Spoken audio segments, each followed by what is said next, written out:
The Weasleys. So, what happens if Dumbledore drops baby Harry off at the Burrow instead of Privet Drive? A house full of warmth, chaos, and Molly's cooking.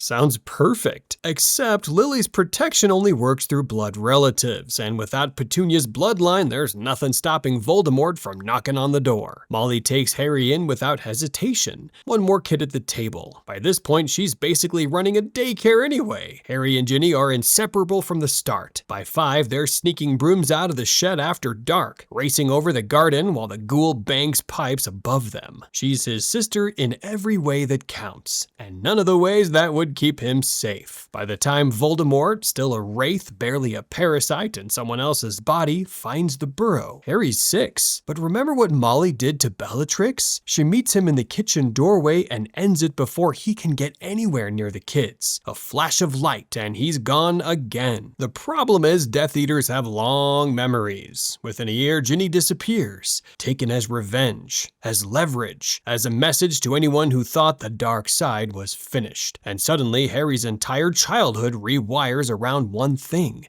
getting his sister back. He walks into Hogwarts at 11, already obsessed, while Ron's worrying about chess and Hermione's memorizing textbooks. Harry's researching Death Eater hideouts, old trials, Azkaban records, anything with a trail. The Philosopher's Stone, the Chamber of Secrets. None of it distracts him. Every year is just another chance to find a lead. Fred and George become his intelligence network. Arthur quietly feeds him ministry files he probably shouldn't. And Molly spends every Christmas setting a place at the table for a daughter who isn't there, pretending she's fine. This version of Harry doesn't become the chosen one. He becomes something scarier, a brother on a mission. Bellatrix Lestrange. What if the most dangerous woman in the wizarding world got to Harry before anyone else? Bellatrix arrives at Godric's Hollow minutes after Voldemort falls. A rebel, 2 bodies, and a baby with a lightning scar who just survived the killing curse. She sees a weapon. If the Dark Lord's power marked this child, then this child is the closest thing to getting him back. She takes Harry, kills Rodolphus on the way out. Partly because he'd object, mostly because Bellatrix has never needed a reason, and disappears. Harry grows up hiding, raised on dark magic the way most kids are raised on bedtime stories. Occlumency before he can read, dueling before he can ride a broom. Bellatrix calls him her masterpiece.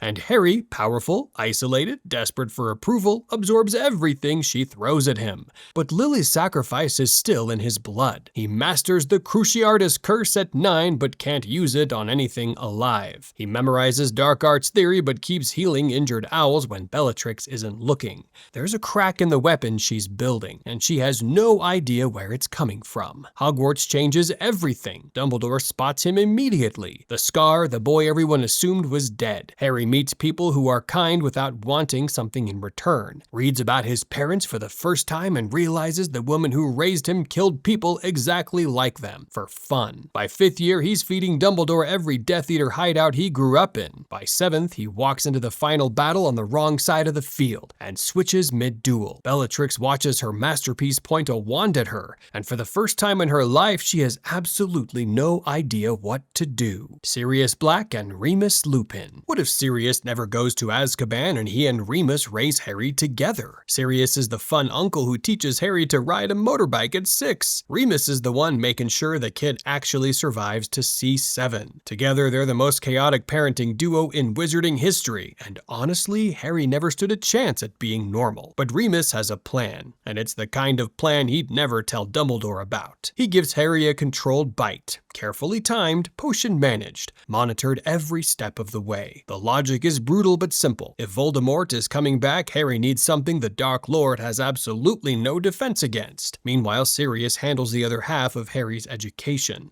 which looks less like school and more like a marauder boot camp. How to break enchantments, hack magical artifacts, duel dirty, and turn every rule in the book into a suggestion. By the time Harry reaches Hogwarts, he's half werewolf, half marauder, and completely impossible to control. He spends his school years quietly building something nobody expects, a network of werewolves who are tired of being hunted, tired of hiding, and very interested in a leader who treats lycanthropy like a weapon. When Voldemort finally makes his move, Harry picks the battlefield and picks the knight. Full moon. Voldemort walks into what he thinks is a final duel and finds himself surrounded by an entire pack with Harry at the front, already mid-transformation, grinning with way too much teeth. The Dark Lord prepared for spells, shields, and prophecies. He did not prepare for this. Albus Dumbledore. What if the Dursleys just said no? Dumbledore shows up at Privet Drive with a baby and Petunia slams the door. Honestly, the real question is why she ever said yes in the first place. So now Dumbledore is standing on a suburban doorstep at midnight holding a 1-year-old with a bleeding forehead and absolutely no backup plan. He tries raising Harry himself, which lasts about a week. Hogwarts is a castle full of moving staircases, cursed objects, and a poltergeist who throws things at first years for fun. Not exactly child-proof. Dumbledore manages to lose Harry twice in the room of requirement before admitting that the greatest wizard of the age has met his match, and the match is a teething toddler. So he calls Newt Scamander. Newt loves creatures, loves strays, and has raised things far stranger than a human baby. The problem is Newt also lives out of a suitcase and spends 11 months a year chasing thunderbirds through monsoon seasons. Harry lasts a few weeks before Newt politely apparates back to Hogwarts, hands the baby over and says something about how children are significantly less predictable than Nundus. Dumbledore, now desperate, considers his remaining options. Filch says no before the sentence is finished. I can barely tolerate the ones that are already here, which leaves one candidate. Dumbledore walks down to the hut by the Forbidden Forest, starts to ask the question, and Hagrid bursts into tears before he gets halfway through it. Harry grows up in a one-room hut with a dog the size of a small horse, pumpkins the size of a carriage, and a guardian who thinks dragons are household pets. Every meal is slightly burned.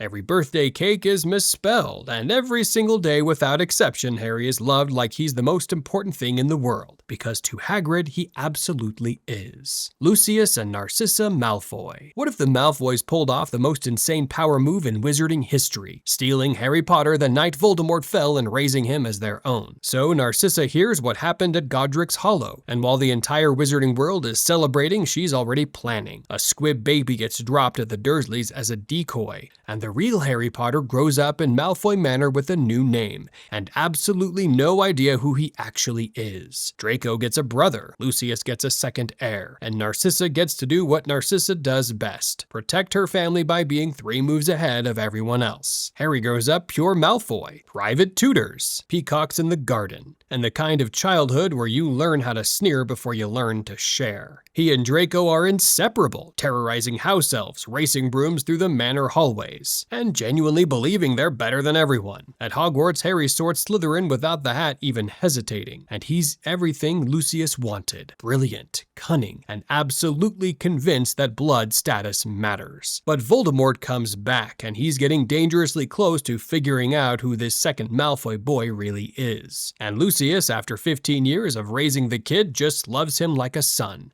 It's that simple. When Voldemort finally points a wand at Harry, Lucius points his right back and kills him. The Dark Lord's most loyal servant is the one who kills him. And all because the Malfoys were capable of love this whole time. They just needed the right kid to prove it. Who knew? Minerva McGonagall. What if Dumbledore hands the prophecy problem to the one person who'd treat it like a lesson plan? McGonagall hears either boy could be the chosen one and does the most McGonagall thing possible. Takes both. Harry and Neville grow up under the same roof, raised by a woman who gives detention for poor posture and considers good enough a personal insult. Homework starts at age 4. Bedtime is non-negotiable. Crying is allowed, but only with correct grammar. And the thing is, it works, just differently for each of them. Harry absorbs the discipline like a sponge, turns it into the kind of wizard who practices the same spell 200 times until it's flawless. Neville, on the other hand, blooms in a completely opposite direction. McGonagall's constant, "you will try again," breaks through every insecurity his grandmother would have built, and the shy kid from canon becomes genuinely brave. So, by the time Voldemort comes knocking, he's expecting one chosen one and gets 2 instead. Harry is the strategist, the one who's already mapped out every possible attack route and prepared 17 contingency plans. Neville is the leader, the one rallying Dumbledore's army with the kind of charisma that makes people charge into battle smiling. Together, they're the worst possible combination Voldemort could face. A perfect plan and someone brave enough to execute it, and he never stood a chance. Dobby. Remember how protective Dobby was in the Chamber of Secrets? So protective he sealed the platform barrier, enchanted a bludger to chase Harry around the pitch, and intercepted his mail for an entire summer. That was after knowing Harry for about 5 minutes. Now imagine that energy raising a child from age 1. In this timeline, Dobby gets freed early enough to find him, and he loves that boy with every fiber of his tiny little body, which is exactly the problem. Harry trips, Dobby removes all stairs. Harry gets a Hogwarts letter, Dobby nearly irons his own hands off trying to decide if it's safe enough. The kid grows up wrapped in so much protection he can barely breathe. But here's what really shapes Harry: elf culture. Dobby loves freedom, sure, but he was raised to serve. That's in his bones. And without meaning to, he passes it on. Harry grows up quiet, helpful, always in the background. He clears plates before anyone asks, apologizes when he hasn't done anything wrong, and flinches when someone raises their voice. Sound familiar? Dobby accidentally raises a version of Harry that acts exactly like a house elf. At Hogwarts, Harry sits in the back of every class. Meanwhile, Ron, Hermione, and Neville, Neville, step up. They chase the Philosopher's Stone. They solve the chamber mystery. They fight. Harry watches from the sidelines, brilliant enough to help, but trained his whole life to believe he shouldn't take up space. The boy who lived becomes the boy who blended in, and the wizarding world gets saved by a completely different trio while Harry quietly hands them the answers and never takes credit. Fleamont and Euphemia Potter. What if Harry's grandparents never died and raised him instead? Fleamont and Euphemia Potter had James incredibly late in life. Spoiled him absolutely rotten and loved every second of it. So imagine what they do with an orphan grandson who shows up on their doorstep. That kid is getting everything. Every toy, every broom, every galleon he even glances at. And here's the detail that changes Harry forever. Fleamont Potter invented Sleekeazy's hair potion, which means the most iconic mess in the wizarding world gets fixed before Harry's 5th birthday. Picture Harry Potter walking into Hogwarts with perfect hair, tailored robes, and a kind of confidence that only comes from growing up rich and told you're special every single day. He's James 2.0, except James at least had Lily to humble him. Harry has 2 elderly grandparents who think the sun literally rises because their grandson allows it. At school, Harry is every professor's nightmare. Brilliant, loud, absolutely convinced he's the most important person in any room. He picks fights with Slytherin for sport, struts around the common room like he owns it, and treats rules the way Fleamont treated Harry, as a problem he can buy his way out of. Basically Draco Malfoy in Gryffindor colors. And the scariest part is he's actually talented enough to back up the attitude. When the war comes, Harry fights because Potters always fight, but he does it for glory. The wizarding world gets saved by a guy who checks his reflection in his wand between duels. Nicholas and Perenelle Flamel. What if Harry gets raised by a couple who've been alive since the 14th century? Harry grows up surrounded by alchemy, ancient texts, and a house that smells permanently like something is either brewing or about to explode. While other kids learn to tie their shoes, Harry is learning how to transmute lead at the kitchen table. Nicholas teaches him that magic is a science, patience is a weapon, and immortality is lonelier than it sounds. By 10, Harry understands things about magic that most adult wizards never will. And because the Flamels are French, Harry goes to Beauxbatons. He shows up speaking fluent French, understanding magical theory centuries ahead of his classmates, and casually mentioning over lunch that his father invented the Philosopher's Stone. Fleur Delacour becomes his closest friend, mostly because she's the only one whose ego can handle being around someone equally impressive.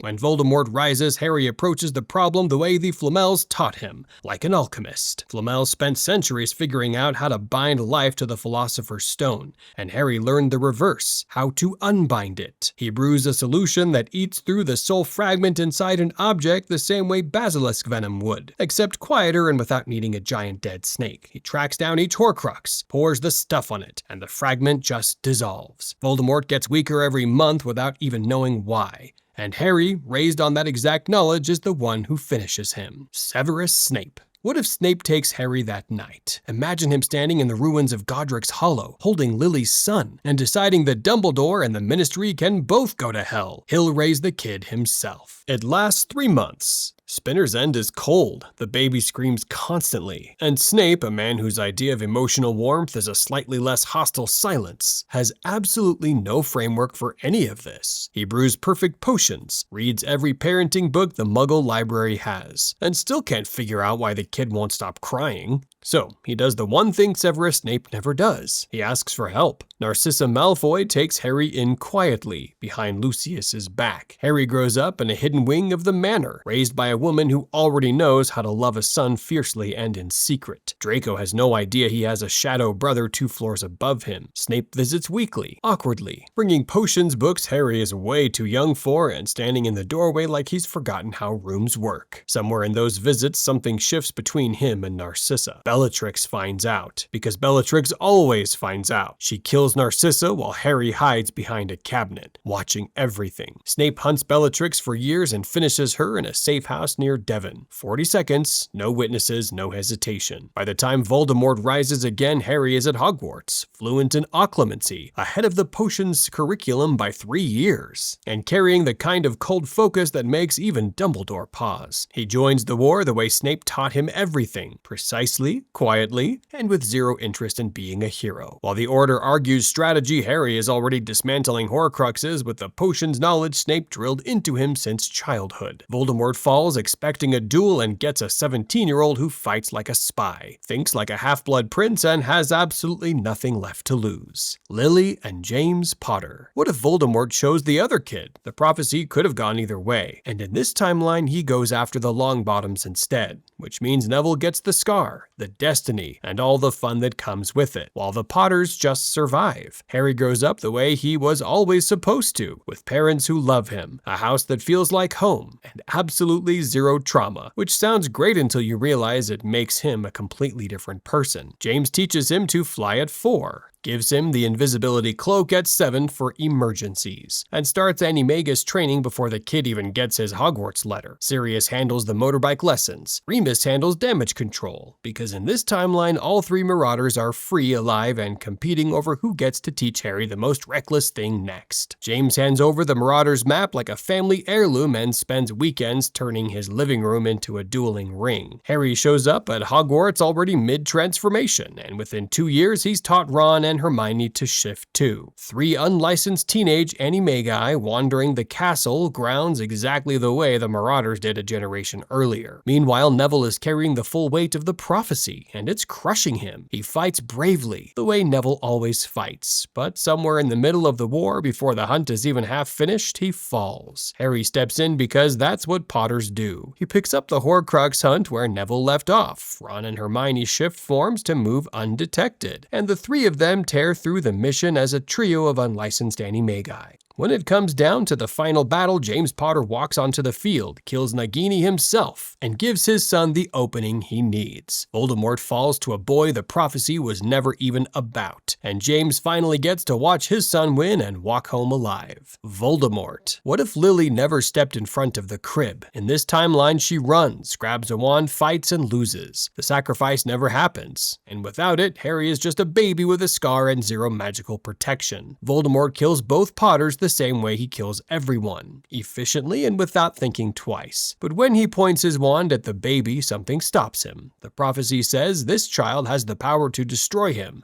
so why destroy it when you can own it? He hands Harry to Bellatrix like a project with a deadline. Raise him, train him, make him useful. Bellatrix, thrilled to be trusted with the Dark Lord's personal weapon, throws herself into it. Dark arts drills at sunrise, occlumency at night, loyalty tests disguised as bedtime stories. Harry grows up calling Voldemort my lord, and Bellatrix the closest thing to a mother he's ever known, which is terrifying and also kind of sad. By 12, Harry is the most dangerous kid in Britain and Voldemort's proudest achievement. Bellatrix taught him everything: dueling, cruelty, survival, and somewhere in between she made the mistake of actually caring about him. Voldemort notices. Attachment is weakness, and Bellatrix is getting soft around the edges, questioning orders when Harry's involved, shielding him from missions that might leave marks marks. So Voldemort does what Voldemort always does with things that stop being useful. He kills her, casually, over dinner, in front of Harry. And that's when the weapon breaks. Harry switches sides that night for one reason. The only person who ever loved him is dead on the dining room floor, and the man who ordered her to raise him is the one who killed her. Harry walks out knowing every secret Voldemort spent 12 years trusting him with. Hideouts, passwords, weaknesses, all of it. The Dark Lord built his perfect weapon, aimed it at the world, and somehow forgot it could turn around. By the time he realizes the war is already over. Now, all these families could have shaped Harry, but some wizards shaped the entire wizarding world, and the movies barely mentioned them. All 18 legendary wizards the Harry Potter movies never fully explained. That's your next lesson here at Stickman Hogwarts. Click now before Dumbledore adds another secret he forgot to mention.